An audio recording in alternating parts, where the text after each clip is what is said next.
Nalakas po ng ilang barangay sa bayan po ng Bayambang, Pangasinan ang kanilang kahandaan laban sa sunog matapos pong sumailalim po sa training ng Bureau of Fire Protection, Bayambang Fire Station. Tinuruan po ang mga voluntaryo kung paano kumilos bilang unang rumisponde habang papunta pa lamang ang mga bumbero. Kabilang sa mga lumahok po ang mga kinatawan mula sa Zone 1 at Barangay Magsaysay na sumabak sa lecture at practical na pagsasanay ng fire prevention at basic firefighting.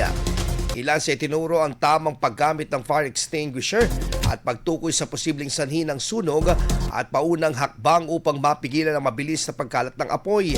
Nagkaroon din ng hands-on demonstration kung saan direktang isinagawa ang natutunan ng mga kalahok. Ayon sa BFP, mahalaga ang papel ng komunidad sa mga unang minuto ng sunog habang binibigyang diin ng kahalagahan ng maayos na koordinasyon sa pagitan ng barangay at BFP para sa mas mabilis na pagresponde.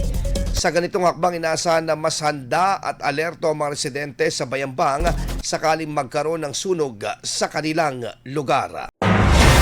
IFM News. IFM News. IFM News.